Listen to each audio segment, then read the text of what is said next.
Jeff Bezos and Lauren Sanchez's wedding was intended to be the pinnacle of elegance, love, and tradition. A-level celebrities traveled from all over the world, and the event was more than simply a party, it was a statement. It was evident from the guest list who was still influential in the elite world. First row, Oprah Winfrey for Meghan. This wasn't just another wedding she didn't attend, it was the kind of high-powered, no-cost event where presence equals relevance. Of course, even European royalty made appearances, but Meghan Markle and Prince Harry didn't even whisper or send a courtesy invitation.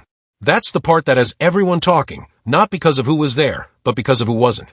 After giving Oprah the most widely shared royal interview of the decade, Meghan had every reason to think she had succeeded in that world. She exposed the company, bared her soul, and risked everything. Surely, such an emotional bond meant something, but it doesn't seem to have because Oprah didn't just attend the wedding wearing a gorgeous designer gown and was visible from the front row.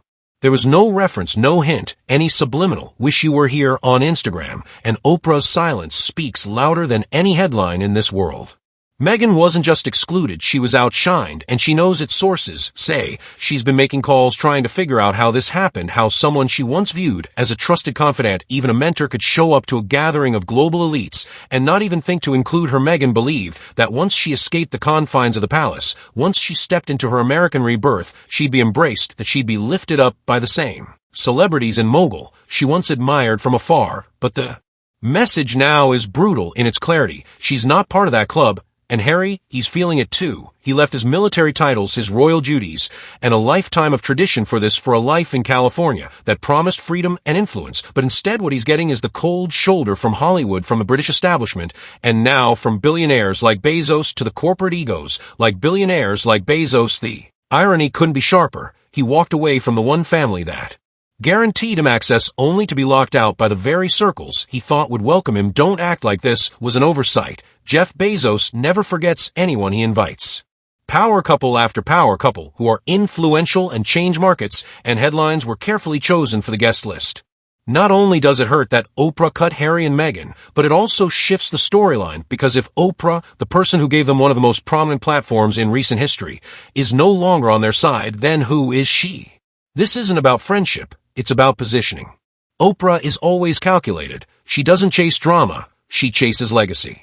She's not putting her name next to people who can't control their narrative. She knows when someone's light is dimming, and right now Meghan and Harry are flickering. Their Netflix deals didn't redefine media, their Spotify podcast didn't move the needle, their royal brand is no longer fresh, it's fatigue. So when Oprah walked into Venice smiling and silent, the message was clear: she's moved on, and the rest of Hollywood, they're not far behind. Meghan used to believe that telling her story was enough, that if she could just explain everything, the racism, the rejection, the suffocation of royal life, people would see her differently. And for a while it worked. That interview with Oprah was a cultural reset. Everyone was talking. The monarchy was rattled. Brands lined up. Public sympathy swelled. But sympathy is fleeting in the circle. She's trying to move, and sympathy doesn't get you a seat at the table. Power does. And right now Meghan and Harry don't project power. They project mess. A string of half-baked projects, awkward appearances, and public grievances have worn out the goodwill they once enjoyed. Hollywood has previously witnessed celebrities who mistake prominence for significance. The reality is that when the shine wears off, deals fall through, shows fail, and interest quickly wanes. Meghan, who built her entire makeover around the idea of being a disruptive, approachable princess, is seeing her shine fade more quickly than she anticipated.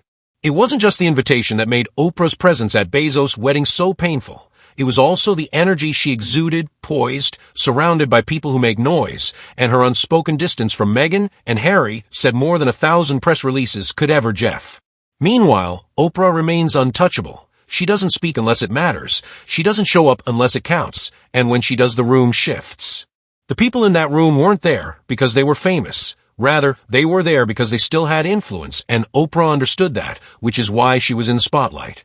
Bezos didn't need drama at his wedding. Instead, he needed alignment and people who represented where he's going, not who used a trend.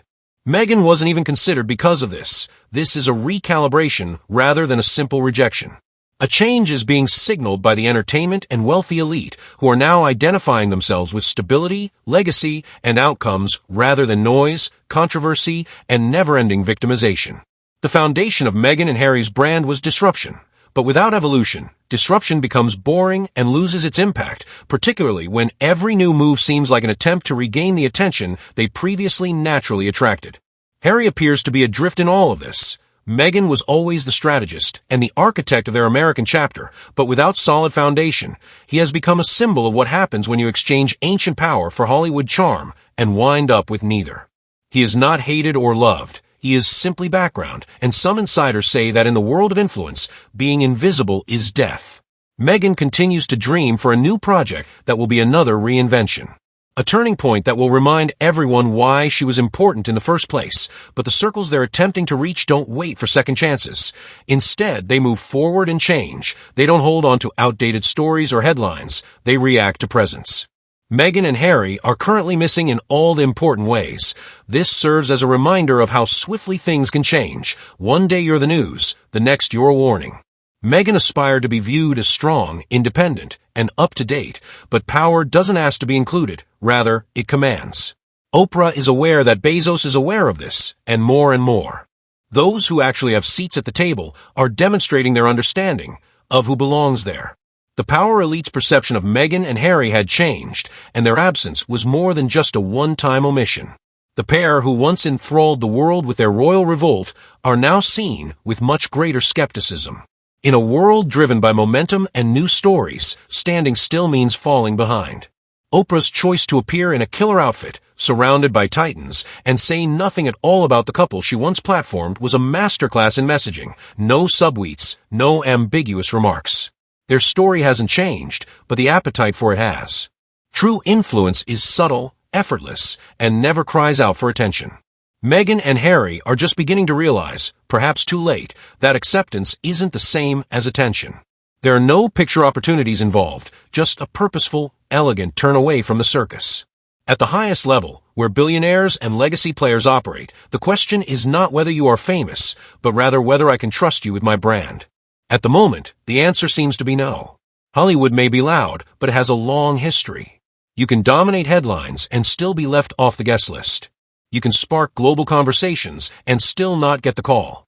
From the conflict with the royal family to the disagreement with Spotify, the drama surrounding the Sussexes has not been forgotten. When you're at the top, people aren't just watching what you say. They're also watching how others react. The reaction has been to gradually but steadily distance yourself from Bezos' guest list, which served as a mirror reflecting who currently holds cultural capital. Those who create, lead, and provide stability and purpose. The glamour wasn't merely for show. It was carefully chosen, and Meghan and Harry weren't included in that selection.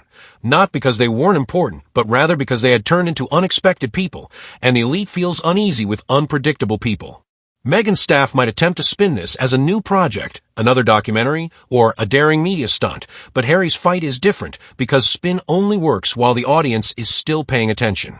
It seems like the room has gone on, the mystery has diminished, and the interest has diminished until all that's left are two people who have played their cards and are now facing a table that has dealt them out. Less noisy, he left a world based on duty to enter one based on optics, where devotion is strategic rather than inherited. He is discovering that being close to power does not ensure inclusion in this environment, and the most difficult thing is that there's no turning back. The bridge to Buckingham has already burnt. What's left is an existence that requires them to continuously demonstrate their value in spaces that don't give a damn about last names.